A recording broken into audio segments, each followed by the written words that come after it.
Hi guys, I'm here with Shamir today, my integrative nutritionist, and we are going to talk to you about some tips and tricks that can help you make your lifestyle change go so much smoother in 2019 and really kick off the year in the right direction. So we're going to go through 4 quick steps to give you some quick advice on what you need to do to really change that lifestyle up. So I'll give it to Adi to talk about step 1. Okay, so step 1, I see over Facebook everyone is detoxing. We're just here to make sure you know what you're doing, because detox can be too harsh if you don't know what you're doing, or you don't have enough proteins while you do that, Yes. or you're lacking B that helps the detox process. So just make sure you all know what you're doing before you're doing the detox.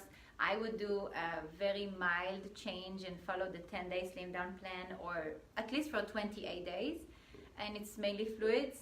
We came up with a plan that it's going to be a smoothie, it's going to be hearty soups, lots of greens, lots of detoxifying food, because detox with food we think is just safe.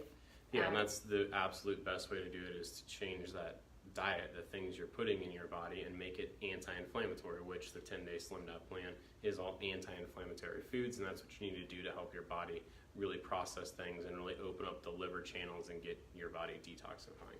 Yeah, so we're going to use lots of turmeric in the dishes and spices and things like chia and blueberries, everything that fights inflammation.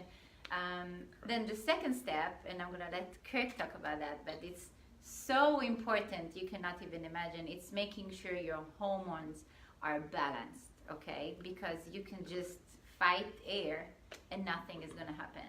That's correct. So if we don't have the proper hormone balance, and the main hormones that contribute to a good lifestyle change are, for females, your female hormones, or for males, the sex hormones, thyroid hormones, and adrenal hormones. So if we have an imbalance with any of those hormone systems or hormones in the body, it's really hard to lose weight, because your body, especially for a female, gets into like a starvation mode if you have high estrogen levels and your thyroid's lacking, you have a little bit of hypo or low thyroid. So that's something you need to look out for if you have some of those symptoms, like in the family, if your family has some issues with that, and also if you've had issues with those conditions, then we really need to look at that to make sure we can get those hormones balanced, because that's going to help with your weight loss and your lifestyle modification.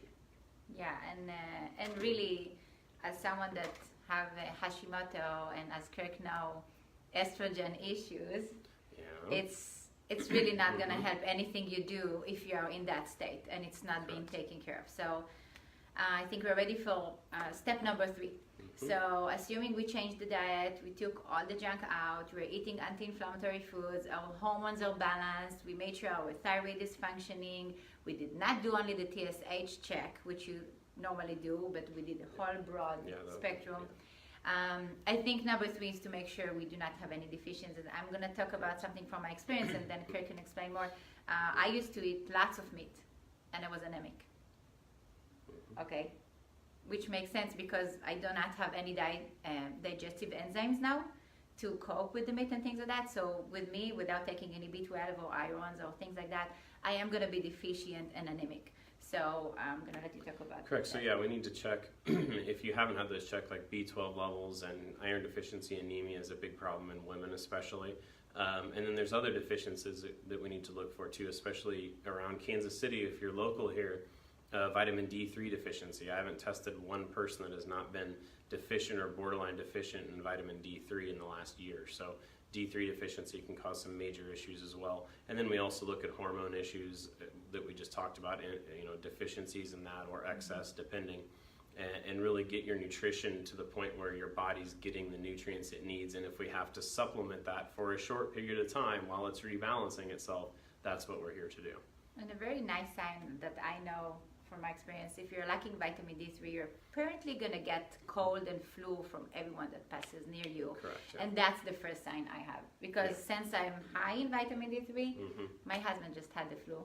Yeah. And I'm good. Just kidding.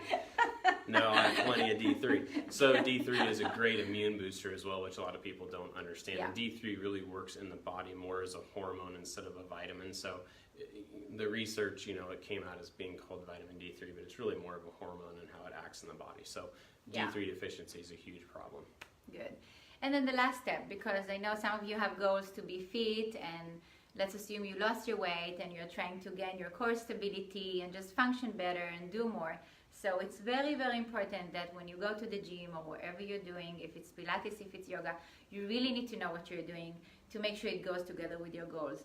And just the tip I think I should give you is, I noticed that the less time I work out, but more effective when I am working out, the better results I get, the less overuse I am doing to my body, and the less issues I have, which is bad for you.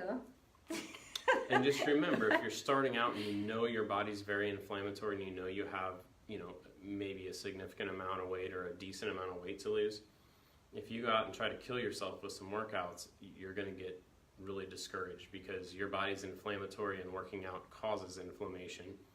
So you need to start off slow, start off with a good program with a D or somebody that knows what they're doing, so you don't get discouraged and you can work through those issues along with the good diet, because we don't want to see people go, oh, I'm going to go to the gym, and they go and kill themselves and they don't go back. Yeah, especially if you have thyroid issues. I think overworking out and doing this high sprint intensity, it's actually loading and making you function less good.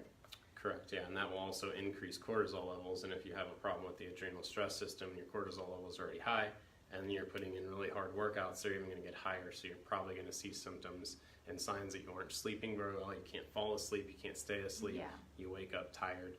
That's an adrenal issue too. Good. All right, guys. So I hope we helped. You guys take care and good luck for 2019, and contact us if you need some help. Thanks. Bye. Bye.